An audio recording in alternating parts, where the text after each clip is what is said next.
If you click on this video, you want to become a better public speaker. Public speaking is an important skill not only in work environments or academic environments, but also in a social setting. Public speaking with confidence does take practice, but it is easy once you get the hang of it. Hi, I'm Michael, I'm a student at Brown University, and today I want to share my tips on how to become a better public speaker. If you're watching this video, you're probably wondering about my qualifications, and rightfully so. In high school, I started off as a beginner, but I joined my speech and debate club in high school and joined extemporaneous speaking, or off-the-cuff speaking, in which you have to talk about some sort of topic without much preparation beforehand. With the practice and years of effort I put into this, I eventually became a state finalist in the area, and my public speaking has improved drastically. So today I want to share some of the exercises that I used in that club to become a much better public speaker. The most important exercise I learned in speech and debate was the filibuster. An exercise in which you talk for as long as you can about a certain subject until you say a filler word or cannot think of anything else to say. Filler words include like and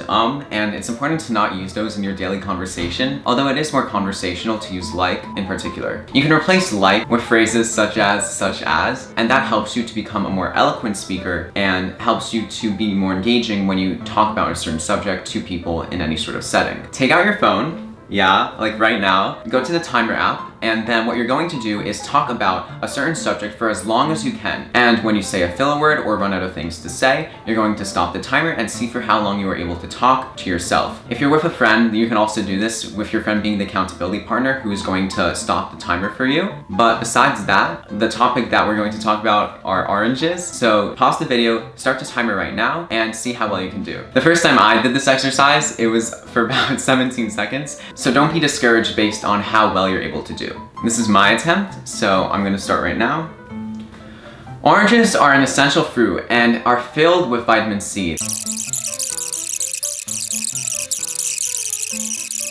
Just stop talking about oranges. I stopped at around 2.5 minutes, but the point is that this skill can be learned. Back in high school when I started in speech and debate, I was a very shy individual, but I've grown since then and I can now talk more confidently, especially in a public setting or in front of an audience.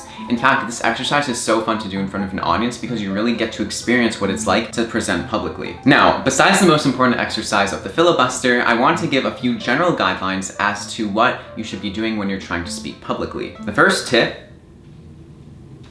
is that silence is a blessing. Pauses in your conversation or speech are necessary, not only for you to breathe, but they can also be used for emphasis or effect. Pauses in general are such a fun way to add some sort of emphasis to the conversation or tension, and they're able to provide some sort of matter to what you're trying to speak about. In general, people who talk a lot are often afraid of silence, myself included. But it's so fun to actively look in a conversation and see where you can pause and try to let the other person fill the gap if it's a conversation. Or if you're just trying to present a speech in general, it's important to pause and slow down even just to be able to think of your thoughts clearly in your head. Silence is better than filler words, such as like or Silence is a blessing, so use it wisely. A second tip is that confidence will take you so far when you're trying to present publicly or speak to anybody. Firstly is in physical confidence, so take your back straight, make your shoulders go back, put your chin up, and eyes forward. It's important to not look down when you're trying to converse with somebody and to be sure to make eye contact with the person.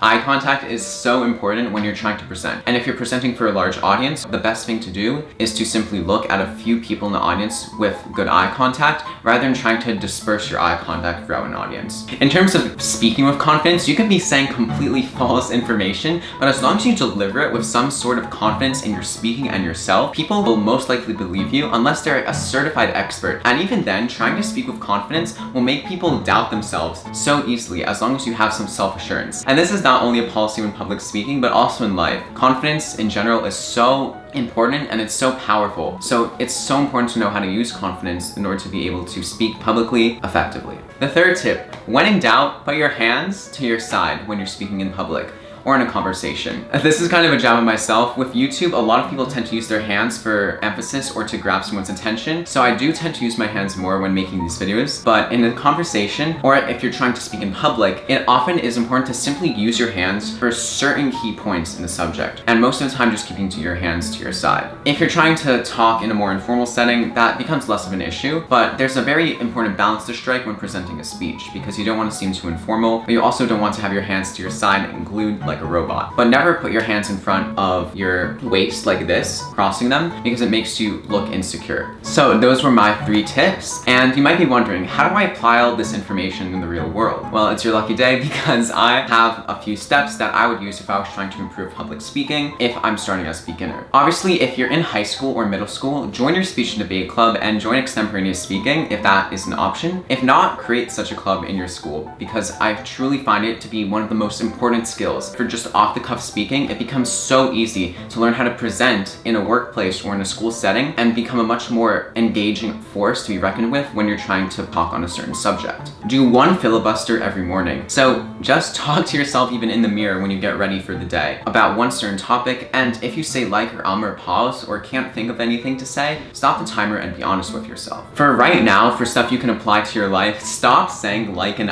when you're talking, because it makes you seem less confident in what you're saying. If you try to catch yourself, it becomes so hard at first, but it is so good for your general conversation in the future. Finally, in general conversation, let silence take hold. Don't be afraid of it, and let the other person continue the conversation. Of course, in being a good conversationalist, it's so important to also be engaged in the conversation, but as an exercise, if you tend to be the person who keeps continuing the conversation, let silence sit for a little bit. It's very uncomfortable at first, but if you learn to use silence to your advantage, it'll make you a better speaker. So take advantage of those tips, stop saying filler words, let silence have its effect, and do a filibuster a day. Thank you so much for watching. If you want to see a video on how to do a 7-minute speech with only 30 minutes of preparation, which is what I did as an extemporaneous speaker on political topics, then comment down below. Be sure to like, comment, and subscribe, and I'll see you next time.